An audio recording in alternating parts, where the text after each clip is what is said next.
He's yelling like, keep driving, you want me to kill you, you want me to kill you. That's when he ran and he went to go get the knife, and he me in my throat, and he cut me, and then he told me, like, I'll kill you. This is 27-year-old Jakayla Kayla Archie, one of the 3 women lured from Facebook by a Detroit man who is now held on a $1 million bond for doing the unthinkable to them. On January 20th, 2026, what began as a date inside the 31-year-old Donielle Sandridge Jones' home in Elmdale, Detroit, Michigan, turned into a deadly attack when he suddenly took a knife and stabbed Kayla multiple times in the neck. But it didn't end there, because not long before that attack, he also did the same thing to a 35-year-old woman and a 32-year-old woman after he lured them into a date from Facebook dating. And the story doesn't end there, because it gets more disturbing. But before we get to that, we have to go back to the beginning. This is the story of Jakayla Kayla Archie and the 2 other women who became victim to a dangerous man.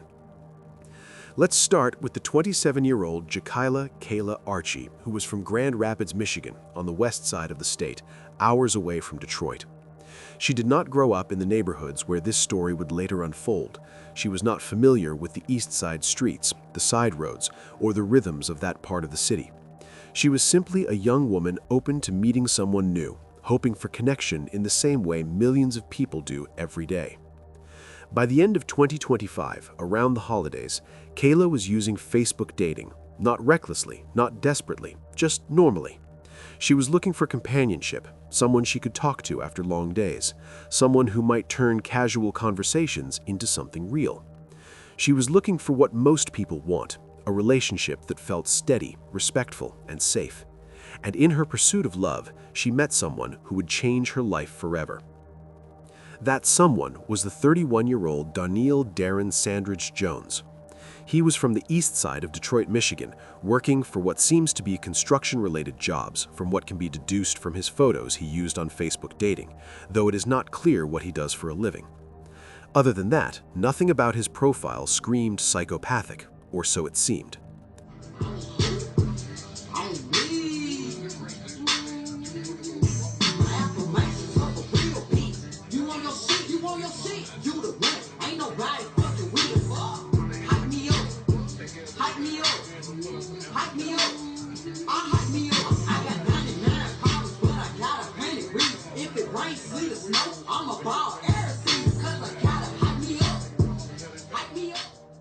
After they matched, Kayla immediately felt like she had clicked with this stranger she met online. At first, their conversations were simple, casual. They exchanged messages like countless other people do online. They talked about everyday things, work, life, interests. He did not open with aggression. He did not display obvious hostility. There were no threats, no erratic rants. He was even charming. He seemed normal. And that normalcy is what made everything that followed so difficult to process. She trusted him. She believed she was going to meet someone who could potentially be the love of her life. Nothing in the early stages suggested violence. They even met a couple of times at Donielle's place in Elmdale, Detroit. There they would listen to music, watch movies, and just do random stuff that people getting to know each other would do. But the man she matched with was not just another date, because Darren was something else. Unlike Kayla, Detroit was his home territory. He knew the streets, he knew the neighborhoods, he knew how to move through that environment without looking out of place. To anyone scrolling through social media, he appeared like many other men in their early 30s, active online, meeting women through dating platforms, presenting himself as approachable. He was not meeting women randomly on the street. He was not relying on chance encounters at bars or parties. He was intentionally using online platforms, specifically Facebook dating, to meet women. That detail would later become central to the case because it showed pattern and access. When he blow, he be like, "Blood, I'm blood, I'm blood, blood, blood, blood, blood, blood, blood, blood, blood, blood, blood, blood, blood." Dating apps allow strangers to connect quickly. They create a fast track to trust. And for someone with harmful intentions, that access can become a tool. Women who interacted with him described the same pattern. He seemed normal, calm, casual, friendly. There were no visible red flags in the beginning. He did not immediately raise his voice. He did not introduce threats during early conversations. He blended into the environment around him. In fact, that was part of what made him effective. He blended in. He followed a pattern that felt almost predictable in hindsight. There was initial charm, regular conversation, a few dates spaced out over time, gradual trust building. He did not rush, he did not force, he allowed familiarity to grow. And in the world of online dating, where caution often competes with loneliness and hope, familiarity can lower defenses. Kayla thought that everything seemed normal at first. It felt like casual dating. They talked, they met. Nothing immediately felt off. There were no dramatic scenes in the beginning, no explosive arguments during the first encounter. Instead, the shift came later, and when it came, it was sudden. But after a few dates, something changed. The shift was not gradual, it was not subtle. Women described him as snapping. One moment he would appear composed, and the next, aggression would surface. Minor disputes escalated quickly. Disagreements that should have remained conversations turned into confrontations. And the location of these confrontations mattered. Many of the alleged assaults happened inside his East Side Detroit home, a space he controlled. Control became a key factor. For Kayla, the turning point came on January 20th, 2026. That night, what began as another date would become something entirely different. After spending time together, they returned to his East Side Detroit home. It was a familiar setting by that point. She had been there before. There was no immediate reason to believe she was walking into danger. But inside that house, the tone shifted. An argument began. Details of the exact words exchanged have not been fully disclosed, but what is known is that the situation escalated quickly. At some point during the dispute, Donil allegedly armed himself with a knife. The confrontation did not stay verbal, it crossed into violence. Kayla was stabbed multiple times in the neck. The attack was not brief, it was not a single moment of contact, but it didn't end there. After stabbing her, Donil forced Kayla to drive him around Detroit at knife point. For hours she was held under threat, unsure of what he planned to do next. And in those moments of desperation, Kayla thought that she was done for. She believed she was going to die. As the attack continued, Kayla started praying as she held on to her dear life. And when Donil heard this, he said something no sane person would ever say. He mocked her for believing in God and then continued to threaten her that he was going to kill her if she didn't continue driving him around Detroit. But even in the middle of fear, an opportunity appeared. After hours of being terrorized, they returned to his home. At some point, he became distracted by a phone call. That distraction created a narrow window. Kayla grabbed her keys, she ran, she escaped. And once she was out, she called 911. That escape is the only reason her name is being told as a survivor and not as a victim of something far worse.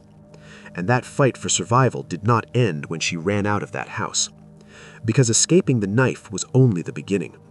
Once Kayla called 911, the case shifted from a private nightmare to a public investigation. Officers responded, documented her injuries, collected evidence, and began building a timeline. The severity of the attack immediately elevated the situation beyond a simple assault report. This was not a misunderstanding. It was not mutual combat.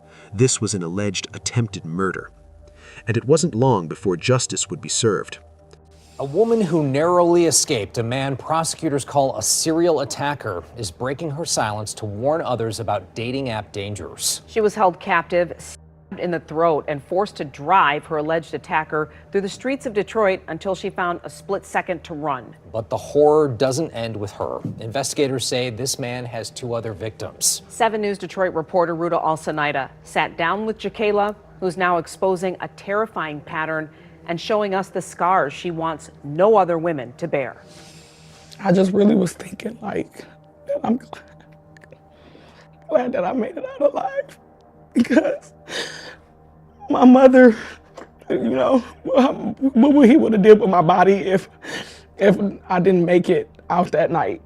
27-year-old Jakayla Archie says it was one of the darkest days of her life. And it was just so scary for me. And then I felt like I was just alone. Last year around the holidays, Archie decided to give Facebook dating a try and match with 31-year-old Detroit resident Danielle Darren Sandridge Jones. After chatting online for about a month, she says they started going out and met up a few times at his home on Elmdale Street in Detroit. Listen to music, watch movies and stuff like that, just casual dating. Then last month they met up again, but she says this time Sandridge Jones was irate for reasons unknown to her. That's when he ran and he went to go get the knife and he me in my throat and he cut me and then he told me, like, I'll kill you. The Wayne County Prosecutor's Office says Archie was multiple times and then was allegedly forced to drive the suspect around to multiple locations. He's yelling like, keep driving, you want me to kill you, Bleeding and terrified, she says she followed his orders until they ended up back at his home. She was then ordered inside until she found an opportunity to grab her keys and run away, calling 911 after hours of what she calls torture. Sandridge Jones was arrested, charged with 2 other separate domestic violence incidents, all of which allegedly occurred at his home and all of which allegedly occurred with women he was dating at the time. Archie's physically okay now, but mentally still has not recovered and is giving dating a break. But she hopes her story reminds women to stay vigilant and speak up. I don't want no one to feel that it's embarrassing to go through domestic violence or, don't be embarrassed about anything, it happens. Sandridge Jones remains here at the Wayne County Jail. He's facing charges of assault with intent to murder as well as unlawful imprisonment. He's due back in court later this week. Now, Detroit police say they don't have any official reports of additional victims tied to the suspect, but they say that doesn't mean there's none out there. So if you may be a victim, be sure to give them a call. At the Wayne County Criminal Justice Center, I'm Ruta Olsen-Ida, 7 News Detroit. Ruta, thank you. Now, if you or someone you know is in a dangerous situation, please know you are not alone. You can call the National Domestic Violence Hotline at 1-800-799-SAFE. It's available 24/7. It's confidential and free. On January 31st, 2026, Danielle Darren Sandridge Jones was arrested. He was charged with assault with intent to murder, felonious assault, domestic violence, unlawful imprisonment, and malicious destruction of property. These are not minor offenses. Assault with intent to murder alone signals that prosecutors believe there was deliberate intent to end someone's life. Unlawful imprisonment acknowledges the forced confinement of a victim. Malicious destruction of property reflects the damage done to vehicles and phones, tools that victims could have used to escape. His bond was set for $1 million. That number speaks to perceived danger. Judges do not impose bonds at that level unless they believe the accused poses a serious risk to the community. Prosecutors described him as dangerous and warned that the investigation was ongoing. Police publicly advised the community to be cautious when meeting dating app matches. They urged people not to meet strangers at private residences early in a relationship. They told the public to watch for escalating behavior. Because when investigators looked back, they realized this pattern had already begun months earlier. Kayla was not the only woman connected to Danielle Darren Sandridge Jones. I definitely thought I wasn't going to survive, at all. I never thought I was ever going to make it out of there. It was to the point where I started praying and things of that nature. And when he found out that I was praying and when he heard me whisper God, he was like, you believe in God? You believe in God? I knew that he had did this to multiple women prior. I just had a feeling like you had to do this before because he was too comfortable. Yeah, Jakayla said at first, though, everything seemed normal. It seemed like casual dating. Now, she was able to escape last month when this all happened. After several hours, they went back to his East Side Detroit home. She said he got distracted by a phone call. She was able to grab her keys and get out of there, but she sincerely was not sure that she'd make it out alive. Now, we did talk to Detroit police about this case. They are investigating. They had a lot to say, including the possibility of more victims. We'll get into that later on The Edge at 11. For now, live in downtown Detroit, Jessica Dupnack, Fox 2 News. Yeah, I mean, just the details you're telling us about tonight are so terrifying, so awful, hard to even understand how someone could deal with that. Is she still afraid? I imagine that she still has so much trauma from what happened here. Sure, and she is from the Grand Rapids. She's from the west side of the state. She doesn't know many people here. She's concerned because now her name's out there, her face is out there. She's glad that she spoke up, but this guy is from Detroit. He has friends, he has family. She's concerned, and we are talking about allegations and charges at this point. He's not been convicted, so she's unclear what'll happen, and we all are at this point, but we'll continue to follow this one. We'll see you on The Edge. Yeah, we'll see you in a few minutes here on The Edge at 11. Jessica Dupnack for us live tonight. Thank you. When investigators began examining the case, they found earlier incidents that followed a similar structure. The first known incident tied to him in court records dates back to March 31st, 2025. On that day, a 35-year-old woman went to his East Side Detroit residence. Like Kayla, she had met him through social media. Like Kayla, she believed she was spending time with someone she was getting to know. But at some point during their interaction, something shifted. An argument broke out. What should have remained a disagreement allegedly turned into violence. According to charging documents, he threw a brick at her vehicle, shattering the window. That alone could have caused serious harm, but prosecutors say it did not stop there. He allegedly picked up another brick and threw it again, this time striking her in the face. That second impact elevated the situation from property damage to direct bodily harm. The force of a brick to the face is not a small act. It can break bones. It can cause permanent injury. That incident led to a felonious assault charge, but at the time it may have appeared as an isolated explosion of anger. However, the story was far from over. Just a few months later, on July 13, 2025, another woman, this time 32 years old, reportedly became involved in a verbal dispute with him. Once again, the interaction allegedly began with conversation. Once again, it escalated inside his residence. And once again, prosecutors say the shift from words to violence happened quickly. This time, a knife was involved. The dispute reportedly turned physical. The woman was assaulted. Her phone was damaged. Her vehicle was damaged. Those details matter because they show more than anger. They suggest control. Damaging a phone removes a victim's ability to call for help. Damaging a vehicle limits escape. Introducing a knife raises the potential for lethal harm. What began months earlier with a brick had now escalated to a blade, and that progression would reach its most terrifying point in January. By the time Kayla escaped and contacted authorities, the allegations spanned 3 separate incidents involving 3 different women. Prosecutor Kym Worthy's office filed multiple charges, including assault with intent to murder, felonious assault, unlawful imprisonment, domestic violence, and malicious destruction of property. Police publicly warned that there could be additional victims. They cautioned the public about meeting dating app matches at private residences early in the relationship. They described his behavior as representing a pattern of targeted violence against women he met online. And that case mirrors something we've seen before in criminal history, not in terms of confirmed outcomes, but in terms of behavioral patterns. That is the case of Ted Bundy.